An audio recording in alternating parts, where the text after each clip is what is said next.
Audio 25। शिष्टाचार अपनाएं, सम्मान पाएं। एक प्राचीन कहावत है कि मनुष्य का परिचय उसके शिष्टाचार से मिल जाता है।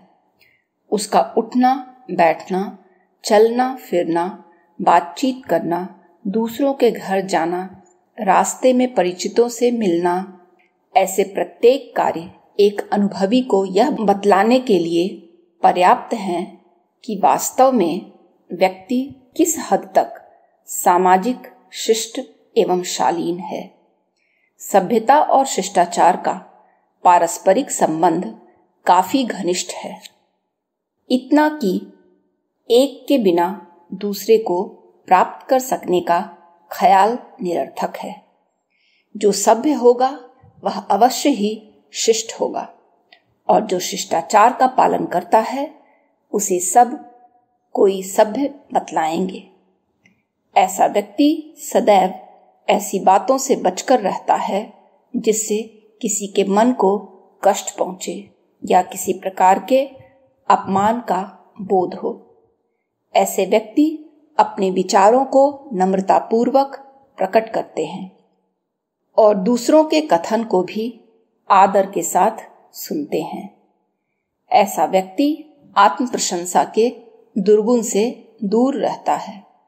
वह अच्छी तरह जानता है कि अपने मुख से अपनी तारीफ करना ओछे व्यक्तियों का लक्षण है। सभ्य और शिष्ट व्यक्ति को तो अपना व्यवहार और बोलचाल ही ऐसा रखना चाहिए कि उसके संपर्क में आने वाले स्वयं उसकी प्रशंसा करें। प्रशंसा सुनने की लालसा व्यक्तित्व निर्माण में घातक है। शिष्टाचार में ऐसी शक्ति है कि मनुष्य किसी को बिना कुछ दिए लिए अपने और परायों का श्रद्धा भाजन और आदर का पात्र बन जाता है। पर जिनमें शिष्टाचार का अभाव है, जो चाहे जिसके साथ अशिष्टता का व्यवहार कर बैठते हैं, ऐसे लोगों के घर के आदमी भी उनके अनुकूल नहीं होते। बहुत से लोग शिक्षा और अच्छे फैशन वाले वस्त्रों के प्रयोग को ही सभ्यता और शिष्टाचार का मुख्य अंग समझते हैं, पर यह धारणा गलत है। महंगी और बढ़िया पोशाक पहनने वाला व्यक्ति भी अशिष्ट हो सकता है और गांव का एक हल चलाने वाला अशिक्षित किसान भी शिष्ट कहा जा सकता है। इस दृष्टि से जब हम अपने पास पड़ोस पर दृष्टि डालते हैं और आधुनिक शिक्षा प्राप्त नवयुवकों को देखते हैं, तो हमें खेद के साथ स्वीकार करना पड़ता है कि इस समय हमारे देश में से शिष्टाचार की प्राचीन भावना का ह्रास हो रहा है। आज के पढ़े लिखे युवक प्रायः शिष्टाचार को शून्य और उच्छृंखलता को आश्रय दे रहे हैं। कॉलेज और स्कूलों में पढ़ने वाले अधिकांश विद्यार्थी रास्ते में और विद्यालय में भी आपस की बातचीत में अकारण ही गालियों का प्रयोग करते दिखाई देते हैं। इन सब के उठने बैठने का तरीका भी सभ्य नहीं कहा जा सकता। हमारे आचरण और रहन सहन में और भी ऐसी अनेक छोटी बड़ी खराब आदतें शामिल हो गई हैं जो अभ्यासवश हमको बुरी नहीं जान पड़ती, पर एक बाहरी आदमी को वे असभ्यता ही जान पड़ेगी। उदाहरण के लिए, किसी से कोई चीज उधार लेकर लौटाने का पूरा ध्यान न रखना, मांगी चीजों को लापरवाही से रखना और खराब करके वापस करना, बाजार से उधार वस्तु खरीदकर दाम चुकाने का ध्यान न रखना, किसी व्यक्ति को वायदा करके घर बुलाना और स्वयं बाहर चले जाना, पत्रों का समय पर जवाब न देना, अपने कार्यालय में हमेशा देर करके जाना, इस प्रकार की सैकड़ों बातें हैं जिनमें मनुष्य की प्रतिष्ठा में अंतर पड़ता है और वह दूसरों की आंखों में हल्के दर्जे का प्रतीत होने लगता है। इस संसार में विभिन्न प्रकार की राष्ट्रीयताओं, मजहबों, संप्रदायों, जलवायु, वातावरण का जो अंतर पाया जाता है और राजनैतिक, भौगोलिक, आर्थिक, सामाजिक आदि दृष्टियों से यह जिस प्रकार हजारों भागों से बटा हुआ है, उसे देखते हुए प्रत्येक मनुष्य से शिष्टाचार के एक से नियमों के पालन की आशा करना युक्त नहीं है। हिंदू, मुसलमान और ईसाइयों के जातीय शिष्टाचार में अनेक बातें एक दूसरे से भिन्न हैं। फिर भी वर्तमान समय में वैज्ञानिक आविष्कारों के कारण सब लोगों का मिलना जुलना और उनका पारस्परिक व्यवहार, लेन देन इतना अधिक बढ़ गया है कि अब शिष्टाचार के कुछ ऐसे सामान्य नियम भी बन गए हैं जिनका ज्ञान प्रत्येक मनुष्य को होना उचित है। जहां अन्य देशों की सभ्यता और शिष्टाचार में बाह्य नियमों और कार्यों पर अधिक जोर दिया गया है, भारतीय संस्कृति शिक्षा देती है कि हम अपने परिचितों के प्रति शिष्टाचार के बाहरी नियमों का पालन करते हुए उनके प्रति हृदय में सद्भावना और सहृदयता भी रखें। इन आंतरिक भावनाओं से ही हमारे व्यवहार में वह वास्तविकता उत्पन्न होती है जिसकी तरफ सच्चे व्यक्ति आकर्षित होते हैं। शिष्टाचार और सहृदयता का परस्पर बहुत अधिक संबंध है। जिसकी विचारधारा और मानसिक वृत्तियां शुष्क, नीरस और कठोर हो गई हैं, वह किसी के साथ प्रेम पूर्वक नहीं मिल सकता, न किसी के साथ हार्दिक शिष्टाचार का व्यवहार कर सकता है। इसका परिणाम यह होगा कि दूसरे लोग भी उससे उपेक्षा तथा पृथकता का व्यवहार करेंगे और वह संसार में अकेला ही अपने जीवन को व्यर्थ में खोता रहेगा। सहृदयता एक ऐसा गुण है जिससे एक साधारण श्रेणी का व्यक्ति भी अनेक लोगों का प्यारा मित्र, घनिष्ठ सखा बन जाता है और साधारण साधनों वाला होता हुआ भी आनंदमय जीवन व्यतीत कर लेता है। शिष्टाचार के इन नियमों में सबसे पहले यही शिक्षा दी गई है कि अपने यहाँ जो आए उसका आदर केवल ऊपर से ही नहीं वरन मन, नेत्र, मुख और वाणी सब तरह से करें। सबसे पहली बात यह है कि हम अपने मन में निश्चय रखें कि किसी आगंतुक का सत्कार, सेवा करना हमारा मानवीय कर्तव्य है। यदि हम उसका पालन नहीं करते तो मनुष्यता से गिरे हुए सामान्य पशु की तरह ही माने जाएंगे। यही भारतीय शिष्टाचार का मूल है, जिसके आधार पर यहाँ अतिथि सत्कार गृहस्थ का सबसे बड़ा धर्म बतलाया गया है। यह देश का क्रियात्मक शिष्टाचार था, जिससे प्रकट होता था कि हम वास्तव में कष्ट सहन, त्याग, परिश्रम करने को तैयार हैं। इस प्रकार के स्वागत शिष्टाचार का प्रभाव ही मेहमानों पर चिरस्थायी रह सकता था। अब प्राचीन काल की परिस्थितियों में बहुत अंतर पड़ गया है। संसार भर के लोगों का एक से दूसरे देश में आना जाना और पारस्परिक लेन देन व्यवहार बहुत बढ़ गया है। इस समय शिष्टाचार की व्याख्या करना बहुत कठिन हो गया है, क्योंकि जो कार्य एक देश में शिष्टाचार माना जाता है वही दूसरे में उसके विरुद्ध समझा जा सकता है। इन स्थानीय या एक देशीय शिष्टाचार की बातों को छोड़ देने पर भी पिछले 100-150 वर्षों में संसार की विभिन्न सभ्यताओं के सम्मिलन से कुछ ऐसे सर्वमान्य नियम निकल आए हैं जिनको अंतर्राष्ट्रीय शिष्टाचार कहा जा सकता है। जब भारतीय संस्कृति के अनुकूल शिष्टाचार के नियमों की बात करते हैं तो उनमें से कुछ का वर्गीकरण इस प्रकार से कर सकते हैं: धार्मिक, नैतिक और चारित्रिक शिष्टाचार। पहला, प्रत्येक धर्म का सम्मान करना हमारा कर्तव्य है। किसी के धार्मिक रीति रिवाजों में हस्तक्षेप करना अमानवता का चिन्ह है। दूसरा, जिस समय कोई व्यक्ति ईश्वरोपासना या किसी प्रकार के धार्मिक जप पाठ आदि में लगा हो, उस समय उससे बोलना या टोकना उचित नहीं।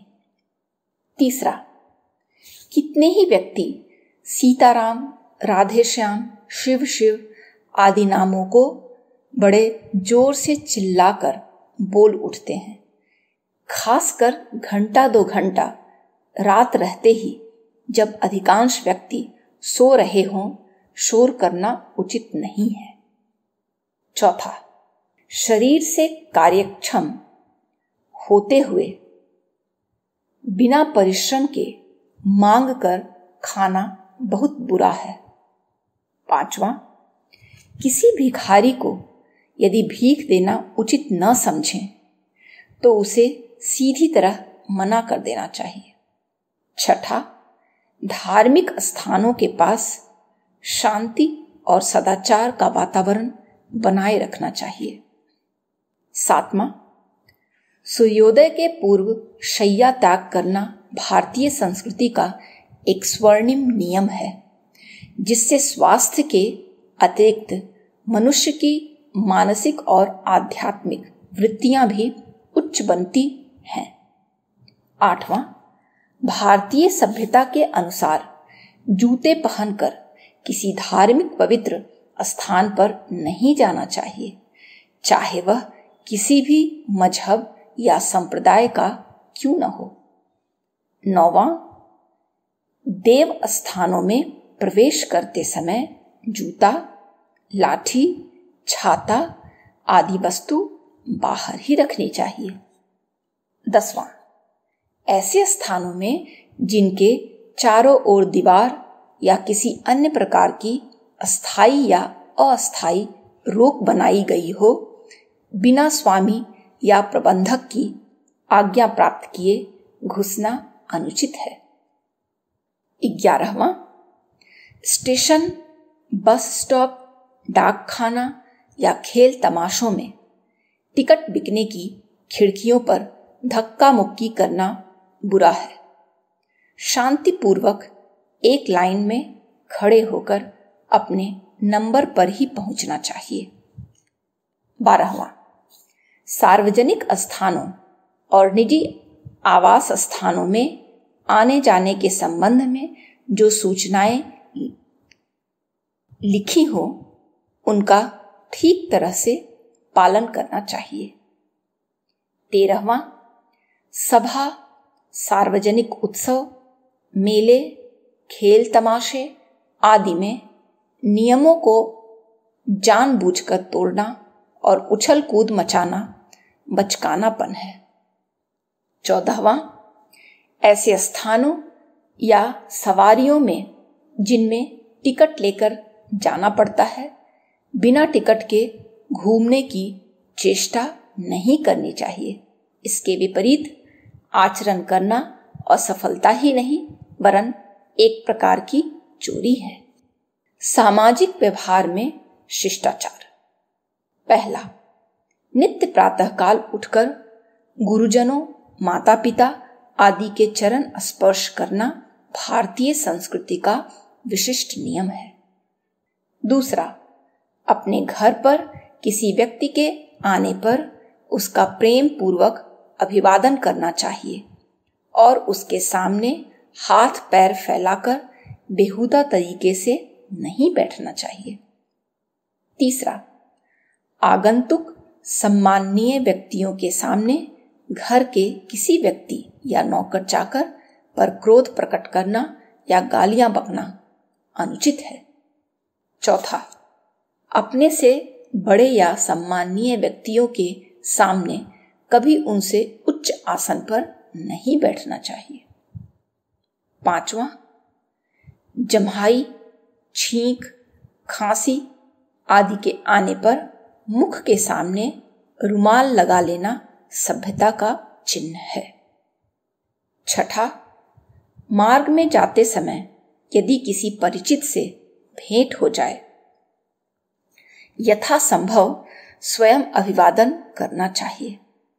वृद्ध, रोगी, स्त्री, लंगड़े, लूले व्यक्ति आदि के लिए रास्ते से हटकर मार्ग देना चाहिए। किसी के घर जाकर घर के मालिक और अन्य लोगों की सुविधा का ध्यान रखकर ही व्यवहार करना चाहिए। 8वां, सार्वजनिक उत्सव या सभा सम्मेलन के बीच अकारण अकस्मात उठकर चल देना असभ्यता का सूचक माना जाता है। ऐसे अवसरों पर जाना ही नहीं चाहिए या पीछे की तरफ ऐसी जगह पर बैठना चाहिए जहां से उठकर चलने से किसी का ध्यान आकर्षित न हो। इसी प्रकार से कथा वार्ता, सभा आदि में सोने या ऊँघने लगना भी अनुचित है। 9वां, पड़ोसियों के प्रति सदा प्रेम और शिष्टाचार का व्यवहार रखिए। जरूरत पड़ने पर उनकी सब प्रकार से सहायता करने को प्रस्तुत रहें और यदि वह गरीब हो तो उसके सामने अपने वैभव का प्रदर्शन करके उसे लज्जित करने का प्रयास न करें। इसी प्रकार धनवान पड़ोसियों के सामने अपनी विपत्तियों का रोना रोकर उसकी सहानुभूति प्राप्त करने का तरीका भी ठीक नहीं है। पड़ोसी से यथासंभव समानता का ही व्यवहार करना चाहिए और उनकी जो कुछ सहायता की जाए वह निस्वार्थ भाव से और कर्तव्य समझकर की जानी चाहिए। 10वां, यदि कभी किसी रोगी के पास जाएं तो उससे कभी उसके रोग को बढ़ा चढ़ाकर बताने की चेष्टा न करें और न उसके सामने किसी प्रकार की निराशापूर्ण बातें करें। रोगी के पास सदा प्रसन्न मुद्रा में ही जाना चाहिए और रोगी का हौसला बढ़ाना चाहिए। 11वां, रास्ते में जोर जोर से बुलाना ठीक नहीं। किसी जगह ठहरकर बहुत जोर से बातचीत, हंसी मजाक, ठहाका मारकर हंसना भी ठीक नहीं। 12वां, रास्ते में अनजान स्त्री के पीछे इस प्रकार नहीं चलना चाहिए कि उसे संकोच हो। किसी भी स्त्री को बार बार गर्दन घुमाकर नहीं देखना चाहिए। इसी प्रकार मकानों में बैठी या छज्जों पर खड़ी स्त्रियों को ताकना और घूरना अशिष्टता का चिन्ह है। 13वां, मुसाफिर खाना, धर्मशाला, पार्क आदि सार्वजनिक स्थानों की सफाई का विशेष ध्यान रखना चाहिए। अपना काम पूरा हो जाने के बाद उन्हें गंदा छोड़ जाना अशिष्टता है। खान पान और स्वास्थ्य रक्षा के शिष्टाचार। पहला, भोजन करने के स्थान का स्वच्छ और सुरुचिपूर्ण होना आवश्यक है। दूसरा, भोजन करते समय खाने और पीने में चप चप का शब्द करना अशिष्टता है। तीसरा, दाहिने हाथ से ही खाना चाहिए। उंगलियों को ऊपर तक साग, दाल से भर लेना और उन्हें चाटना भी सभ्यता के विरुद्ध है। चौथा, पानी आदि पेय पदार्थ खड़े होकर पीना ठीक नहीं और स्वास्थ्य के लिए भी हानिकारक है। पांचवा, भोजन करते समय किसी ऐसी वस्तु का नाम नहीं लेना चाहिए जिससे घृणा का भाव उत्पन्न हो। छठा, भोजन पूरी निश्चिंतता और शांति के साथ करना चाहिए। सातवां, चलते फिरते, घूमते टहलते हुए खाना स्वास्थ्य की दृष्टि से तो हानिकारक है ही, सभ्यता के भी विपरीत है। आठवां, खाने पीने के सामान को लांघ कर चलना बहुत बुरा है। बातचीत रहन सहन के शिष्टाचार। पहला, जहां 2-4 व्यक्ति बैठकर बातचीत कर रहे हों वहां जाकर बैठना अनुचित है। बातचीत करते समय कोई अनुचित बात मुंह से निकल जाए तो तुरंत क्षमा प्रार्थना कर लेनी चाहिए। तीसरा, बातचीत करते समय केवल स्वयं न बोलते रहिए, दूसरों को भी मौका दीजिए। चौथा, कठोर उत्तर देकर शीघ्र ही उसे झगड़े का रूप दे देना मूर्खता है। कठोर उत्तर के स्थान पर विनम्र शब्दों में ही कहना चाहिए, मेरी राय में आप भूल रहे हैं, या आपको ठीक सूचना नहीं मिली है, आदि आदि। पांचवा, मुंह से सदैव जरा जरा से बात पर गाली या अश्लील शब्द निकालते रहना सभ्यता के विपरीत है। छठा, जिस किसी से वायदा करो उसे यथाशक्ति पूर्ण करने का प्रयास करो। सातवां, किसी बात को बहुत अधिक मत बढ़ाओ। आठवां, वर्तमान समय में कितने ही ऐसे पुरुष और स्त्री हैं जो फैशन के भक्त बनकर जिस प्रकार विदेशी वस्त्रों का प्रयोग करने लगे हैं वह अशोभनीय है। विशेषकर स्त्रियों की चुस्त पोशाक तो भारतीय संस्कृति की दृष्टि से सर्वथा हेय ही कही जाएगी।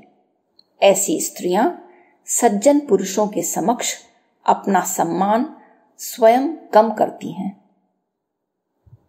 नौवां, सार्वजनिक सम्मेलनों और निजी उत्सवों में अवसर के अनुकूल पोशाक ही उचित है। सद्व्यवहार, सदाचार आदि शिष्टाचार के ही अंग हैं। शिष्टाचारी मन, वचन, कर्म से किसी को हानि नहीं पहुंचाता। वह दुर्वचन कभी नहीं बोलना, न मन से किसी का बुरा चाहता है।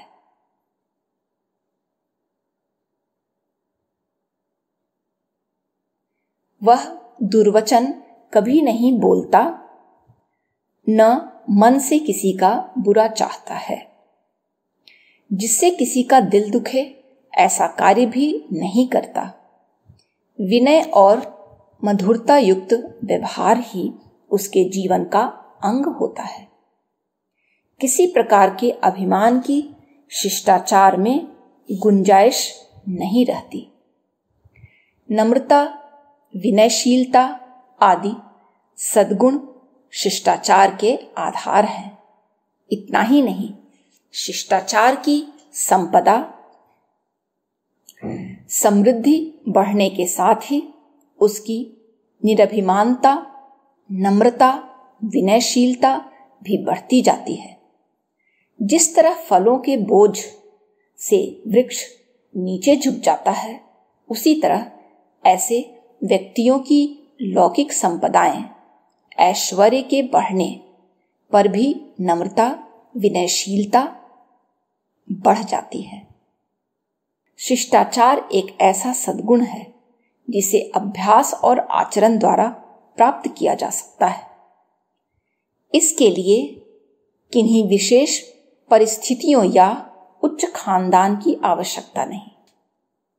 किसी भी स्थिति का व्यक्ति प्रयत्न पूर्वक शिष्टाचार का अभ्यास जीवन में डाल सकता है। इसके लिए संवेदनशील हृदय की कोमलता आवश्यक है। ऐसे व्यक्ति का अपने व्यवहार और जीवन क्रम में छोटी छोटी बातों पर भी ध्यान रहता है, जिससे दूसरों को कोई दुख न हो। शिष्टाचार में दूसरों की भावनाओं का ध्यान रखना आवश्यक है। मनुष्य का जन्म तो सहज होता है, पर मनुष्यता उसे कठिन प्रयत्न से प्राप्त करनी पड़ती है।